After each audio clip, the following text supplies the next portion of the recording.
La parabole du serviteur impitoyable. Matthieu chapitre 18, versets 21 à 35. Le Seigneur Jésus a enseigné à ses disciples que leur devoir de pardonner les offenses ne doit pas avoir de limite. Il illustra ce grand précepte chrétien dans la parabole du serviteur impitoyable. Regardons cette histoire. Elle se trouve en Matthieu chapitre 18, versets 21 à 35. Je vais vous la raconter dans mes propres mots. Il y avait un roi qui a décidé de remettre sa comptabilité à jour avec ses serviteurs. Durant cette vérification, il s'est aperçu qu'un serviteur lui devait la somme de 10 000 talents. Combien valait 10 000 talents? Faisons le calcul.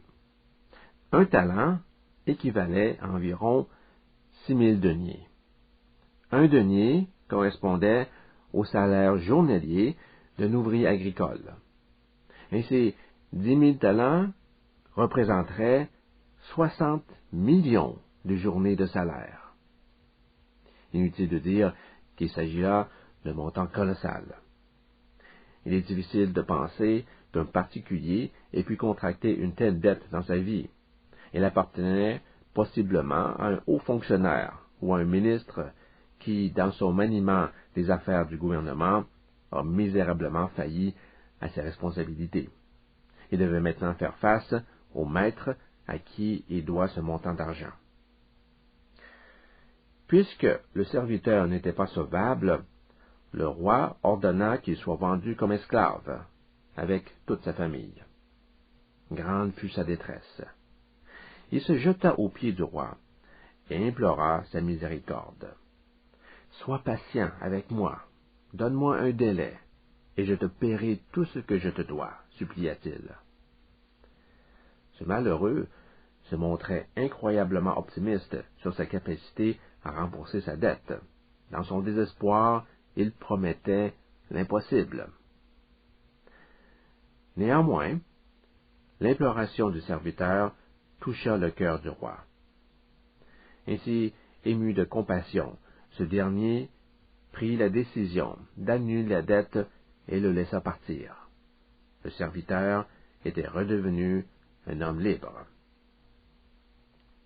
Mais l'histoire ne s'arrête pas là. Peu après, ce même serviteur croisa un compagnon qui lui était redevable de 100 deniers. La rencontre fut catastrophique. L'histoire nous dit qu'il le saisit à la gorge et exigea d'être remboursé sur le champ. Cette dette de 100 deniers n'était pas insignifiante. Elle représentait quand même 3 à 4 mois de salaire. Mais comparé à 10 000 talents, on doit convenir que ce n'était rien. Le débiteur demanda le report de sa dette. « Je t'en prie, accorde-moi du temps, et je te rendrai tout ce que je te dois, implora-t-il. » Mais l'autre se montra impitoyable. Il refusa tout compromis et le fit mettre en prison. Ce comportement aberrant fut observé par d'autres serviteurs. Révoltés, ils rapportèrent toute l'affaire au roi. Celui-ci entra dans une telle colère contre le serviteur qu'il le fit emprisonner jusqu'à ce que sa dette soit épongée. Il expliqua sa décision en lui disant « Mauvais serviteur, j'ai supprimé ta dette parce que j'ai eu pitié de toi. Tu aurais dû aussi avoir pitié de ton compagnon. » Comme vous pouvez le constater, cette parabole se divise en 3 actes distincts. Acte numéro 1, l'acquittement de la dette d'un serviteur. Acte numéro 2, son traitement impitoyable d'un compagnon endetté. Acte numéro 3, son emprisonnement à vie. Chaque division renferme une importante leçon. Examinons-les une par une. Le thème du premier acte est le pardon. Ceci se comprend aisément. lorsqu'on suit le lien unissant les trois principaux symboles de cette parabole, soit le roi, le serviteur et la dette de 10 000 talents. Que représente le roi? Le roi représente Dieu, et on le voit agir comme juge. Il est celui qui a fait rendre compte à ses serviteurs. Cette représentation de Dieu se retrouve dans deux autres paraboles, soit la parabole des talents, Matthieu chapitre 25, versets 14 à 30, et la parabole de l'intendant avisé, Luc chapitre 16, versets 1 à 13. Dans les deux histoires, le roi ou le maître désigne sans l'ombre d'un doute Dieu. Autre élément. Regardez le dernier verset de notre parabole. Elle se termine par la phrase « C'est ainsi que mon Père céleste vous traitera ». En liant le Père céleste au roi, il est clair que Jésus parlait de Dieu dans son récit. Que représente le serviteur? Le serviteur représente le croyant. Jésus raconta cette parabole en réponse à la question posée par Pierre au verset 21. « Seigneur, combien de fois pardonnerai-je à mon frère lorsqu'il péchera contre moi? » Pierre était préoccupé du devoir de pardon d'un frère, adelphos, c'est-à-dire d'un chrétien. Il s'agit du même mot utilisé par Jésus au verset 15 dans la phrase « Si ton frère a péché, va et reprends-le entre toi et lui seul. » Ici, tout le monde s'accorde pour dire que l'instruction concerne un frère dans la foi qui pêche. Les croyants sont désignés par le terme frère parce qu'ils sont issus du même Père céleste. Ils partagent donc une même communion fraternelle. Par ailleurs, il faut se rappeler que le serviteur de la parabole maltraite un de ses compagnons de service. Si le serviteur symbolise un chrétien, il s'ensuit que le compagnon doit également symboliser un chrétien, c'est-à-dire un frère. Ce raisonnement s'harmonise bien avec l'avertissement de la fin où il est question de pardonner à son frère de tout son cœur. C'est ainsi que mon Père céleste vous traitera si chacun de vous ne pardonne à son frère de tout son cœur. Verset 35. En d'autres mots, ne faites pas comme le serviteur qui n'a pas voulu pardonner à son camarade, un frère chrétien.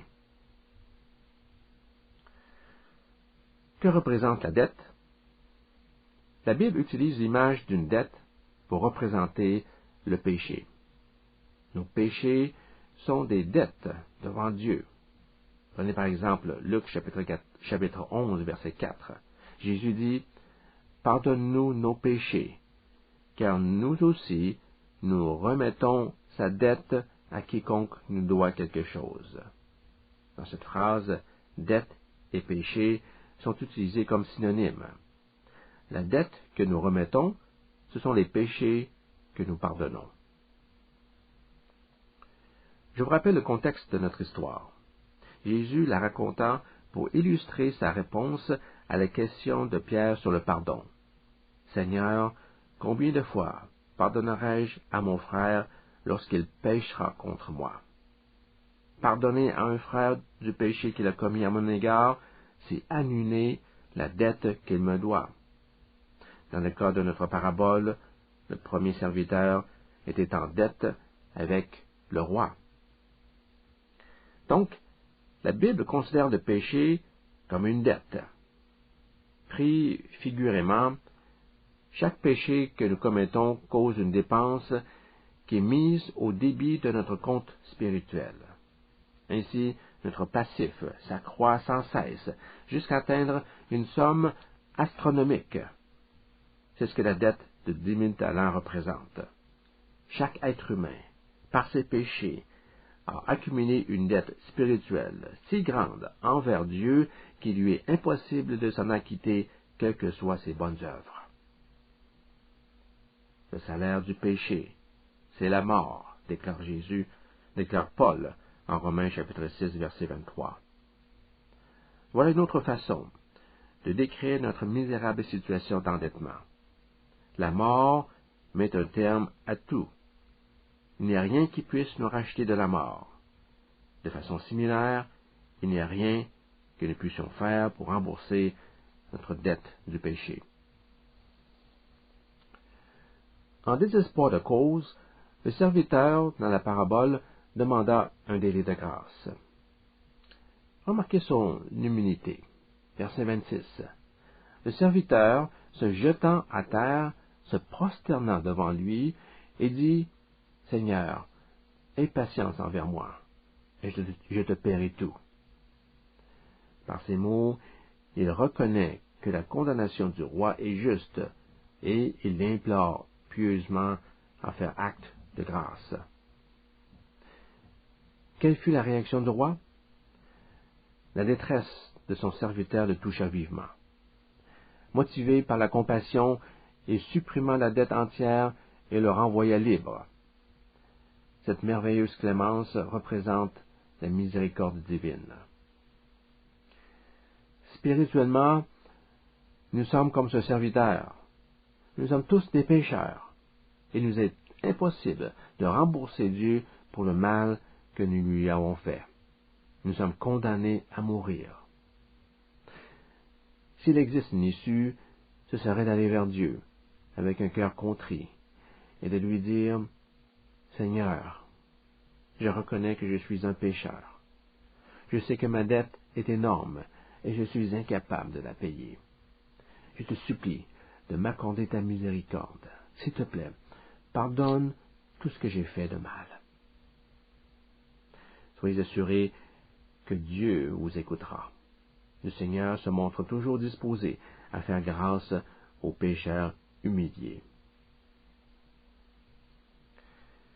Le premier acte met donc en relief la générosité illimitée du pardon divin.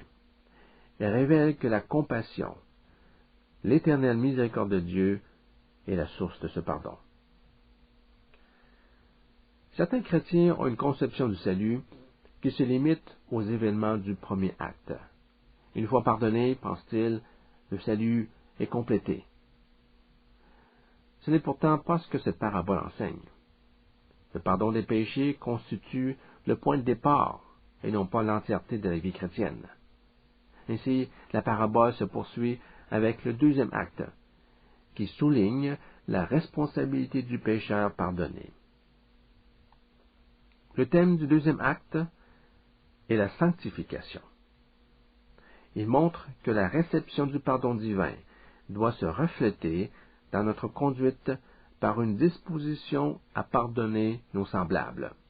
Nous devons nous-mêmes exercer de la miséricorde. Mentionnez ici que la notion de miséricorde peut difficilement se comprendre sans parler de la justice. La justice et la miséricorde sont deux sujets qui se complètent et à cet égard, ils devraient être traités conjointement. C'est ce que nous constatons dans cette parabole. Jésus laisse entendre que la miséricorde n'invalide pas la justice et que la justice n'élimine pas la miséricorde non plus. Il faut permettre aux deux de s'exercer également. Nous avons souvent tendance à favoriser l'application de la justice au détriment de la miséricorde, cette dernière étant alors perçue comme un abandon temporaire de la justice.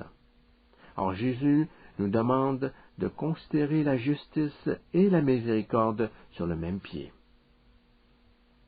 Si Jésus avait amorcé sa parabole par la description du serviteur serrant la gorge d'un de ses compagnons, déterminé à récupérer l'argent que celui-ci lui devait, si Jésus n'avait pas mentionné que ce serviteur avait lui-même bénéficié plutôt d'un pardon de 10 000 talents, nous aurions pu penser que l'homme a agi selon la justice. Il est vrai que sa conduite a été quelque peu brutale, mais il faut lui reconnaître son droit à exiger le paiement d'une dette qu'une personne avait contractée envers lui. Justice fut faite. Pourtant, Jésus dit, ce n'est pas uniquement une question de justice. Il faut aussi faire place à la compassion et la miséricorde. Le serviteur n'a pas eu pitié pour son compagnon. Il a refusé de le pardonner. La justice fut exercée, certes, mais en l'absence de toute miséricorde. Il y a une sévérité dans cette justice qui nous choque. Une demande légitime devient, dans ce cas, inexcusable. Comment n'a-t-il pas pu voir que son attitude était tout à fait déraisonnable? Comment pouvait-il, ayant bénéficié d'une remise de dette énorme, refuser de remettre une dette minime? Après avoir obtenu le pardon d'une dette de 10 000 talents, il va mettre en prison quelqu'un qui lui devait une somme 600 000 fois inférieure à la sienne. N'aurait-il pas dû se montrer plus patient? C'est le reproche que le roi lui fait au verset 32 et 33. Méchant serviteur, je t'avais remis en entier ta dette parce que tu m'en avais supplié. Ne devais-tu pas aussi avoir pitié de ton compagnon comme j'ai eu pitié de toi? Si le roi n'avait tenu compte que de ses droits, en agissant que sur la base de la justice, il n'y aurait pas eu de pardon. La dette aurait été maintenue. Mais heureusement, il a laissé agir un autre facteur, la miséricorde. Et il s'attendait à observer la même chose chez son serviteur après le pardon. Ayant reçu miséricorde, il aurait dû se montrer miséricordieux. Qu'est-ce que cela signifie pour le chrétien? Cela signifie qu'une obligation morale s'impose à celui qui a obtenu la rémission de ses péchés. Quelle est cette obligation? Étant entré dans la grâce de Dieu, il est du devoir du croyant de manifester, par son comportement, la même miséricorde vis-à-vis de ses semblables. C'est pourquoi j'ai mentionné que le thème du deuxième acte est la sanctification. Un aspect de la sanctification met l'accent sur la transformation qui doit se produire dans le comportement du croyant. Et Jésus enseigne dans cette parabole, « Vous ne pouvez pas dissocier la miséricorde divine de votre conduite. Vous devez agir envers les autres de la même manière que Dieu a agi envers vous. » L'apôtre Paul l'exprime en ces mots dans sa lettre aux Philippiens. « Travaillez à votre salut avec crainte et tremblement. » Philippiens chapitre 2, verset 12. Dieu vous a accordé le salut en vous pardonnant. Traduisez-le maintenant en acte de bonté. Cherchez le bien-être même de ceux qui vous offensent. Pardonnez. Dieu vous a tant aimé qu'il a sacrifié son Fils. Soyez disposés à aimer votre prochain de la même façon. Ici se dessine un principe vital de la vie chrétienne. Nous devons traiter les autres avec la même bonté que Dieu nous traite. Jésus venait d'enseigner dans le premier acte que Dieu nous a fait miséricorde en ne nous infligeant pas le châtiment mérité. Maintenant, au deuxième acte, il veut qu'à notre tour, nous usions de miséricorde envers nos semblables. Le Seigneur l'exprime spécifiquement de cette manière, en Luc chapitre 6, verset 36. « Soyez donc miséricordieux, comme votre Père est miséricordieux. » Que notre disposition soit d'être miséricordieux, selon la miséricorde que notre Père céleste a pour nous. Par cela, vous êtes à même de constater que le croyant bénéficie d'une grande liberté. Dieu a été miséricordieux avec moi. C'est pourquoi je m'efforce de me comporter de la même façon avec autrui. Cela ne dépend pas des sentiments de l'autre à mon égard.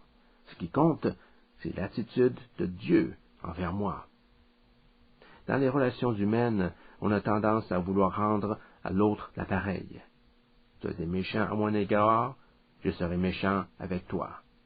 Tu m'as offensé, je te ferai subir le même traitement. Le vrai chrétien n'agit pas de cette façon. Sa conduite n'est pas dictée par celle des autres. Elle est conditionnée par une seule chose, par la grâce qu'il a reçue du Seigneur. Le chrétien devient ainsi un libre agent de la grâce divine.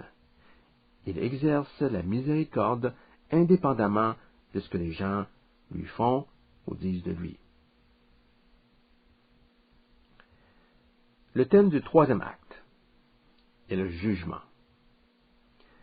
Il nous laisse voir que si un chrétien ne pardonne pas à son frère, il sera jugé en conséquence. La dernière partie de cette parabole décrit un roi très mécontent. Verset 34. Et son seigneur, étant en colère, le livra au bourreau jusqu'à ce qu'il eût payé tout ce qui lui était dû.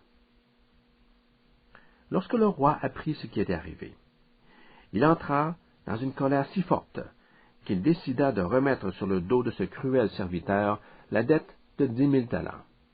Il le fit emprisonner jusqu'à ce que sa dette soit épongée.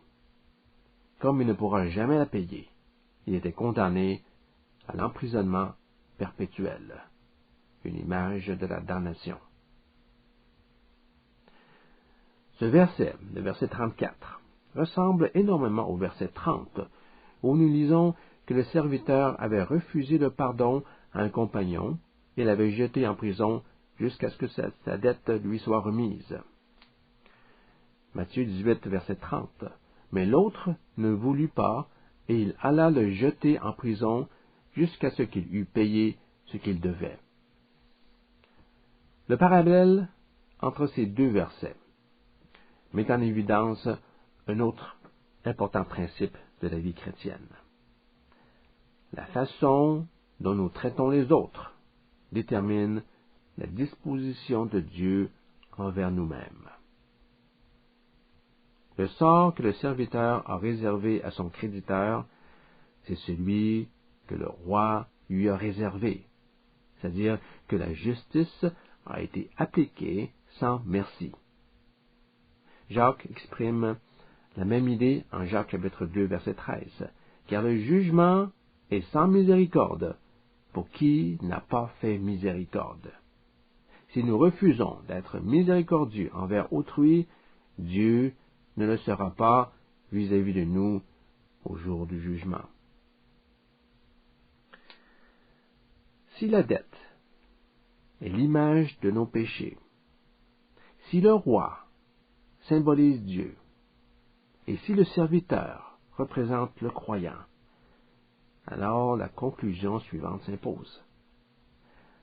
À la manière du roi qui annula sa grâce envers le serviteur impitoyable, Dieu reprendra la grâce qu'il a accordée au croyant si celui-ci, comme le mauvais serviteur dans l'histoire, se montre impitoyable avec ses semblables en refusant de les pardonner. Cette parabole est très difficile à interpréter pour ceux qui croient qu'un croyant ne peut pas perdre le pardon de Dieu. Les tenants de cette doctrine affirment que le chrétien authentique manifestera clairement, par son comportement envers les autres, sa gratitude et sa dépendance de Dieu. Celui qui agit sans pitié montre qu'il n'a jamais obtenu véritablement la rémission de ses péchés, c'est-à-dire qu'il n'a jamais été un vrai disciple. Mais il me semble que cette parabole enseigne tout le contraire. Notez bien l'utilisation du mot grec aphiemi. Il est traduit par le verbe pardonner au verset 35. C'est ainsi que mon Père céleste vous traitera si chacun de vous ne pardonne, aphiemi, à son frère de tout son cœur.